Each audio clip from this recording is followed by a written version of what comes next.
All right, real estate option period is the subject of this video, and I'm going to try to simplify this so it's easy to understand.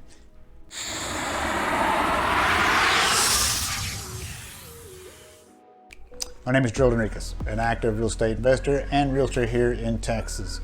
If you need more information on me, just feel free to click on the links below because I'm trying to keep these videos short and to the point and on subject. And a quick reminder, this video is for informational purposes only. Always consult and confirm with your professional advisors, as I am in no way providing any type of legal advice, nor am I advising you to take any action. Okay, so we are in Texas, so I'm going to be referencing the TREC 1-4 family residential contract. All right, and if you want, you can pause this video, go to that website and download that contract so you can follow along. I'll also leave a link to that form down in the description below or somewhere on this page. You go ahead and do that now. So the real estate option period is known as a termination option on paragraph 23 on that contract. This is where the seller grants the buyer the unrestricted right to terminate this contract within agreed amount of days, provided that paragraph 23 is properly executed in that contract. And we'll go over that here in a minute. What this means is the buyer, for any reason whatsoever, can terminate that contract. And why would the buyer do that if they actually put a contract on the property? Well, there's a thing that's called a due diligence period, which is when they start discerning. They can check the house and see, well, is it really big enough? Maybe it's too big. The location, maybe it's too far from work, maybe not enough close enough to the schools. They can start discerning all that information. But the most common reason the real estate option period is used for is so that the buyer can get a home inspector out on that property and inspect it thoroughly from top to bottom.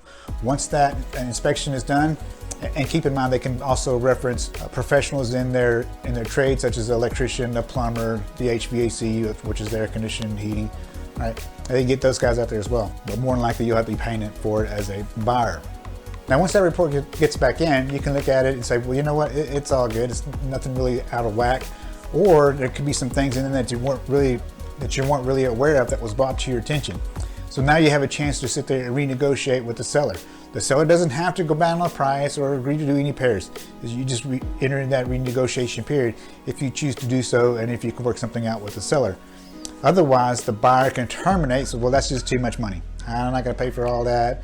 Plus, that price is too high, and they can terminate and end the contract. Or the buyer can just let the option expire, and then they just go ahead and go forward. If renegotiating is done, you're more than likely your real estate agent will be submitting additional documents to sign and make sure they're in place. All right, so how does this work? Well, if you look at paragraph 23, it'll let you know that if no dollar amount is in the option fee blank, then this paragraph does not exist in this contract. Therefore, it does not apply. And if that's the case, then the buyer does not have the unrestricted right to terminate this contract. It also mentions that this paragraph does not exist if buyer fails to pay option fee to seller within the prescribed amount of time, which is 3 days. And I'm going to go over that here in a minute. 3 days is the effective date of contract. That being the case, then the buyer shall not have the unrestricted right to terminate the contract.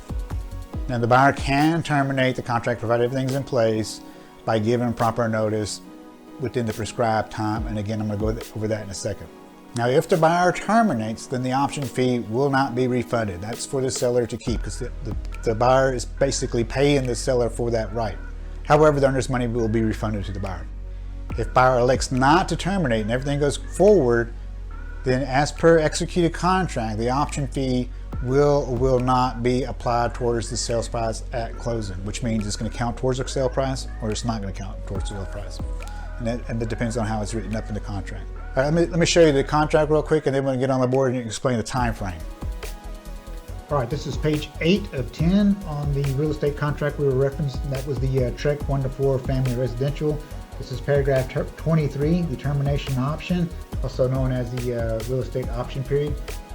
Here it has the first blank, which is the option fee. Remember, if nothing is there, this paragraph does not apply, and we get this by reading this paragraph in there. Also, there is X amount of days for the option period itself. Make sure that's filled in.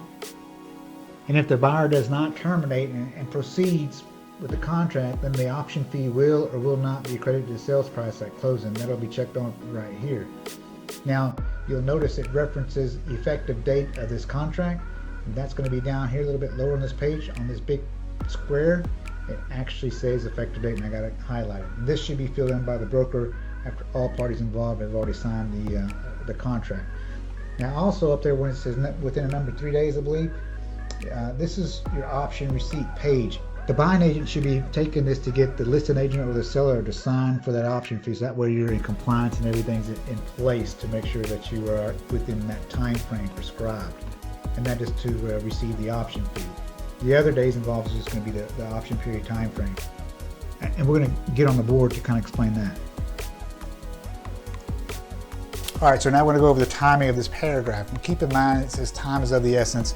So it's critical that we adhere to the times and dates of this contract. And we're going to explain the dates and times here.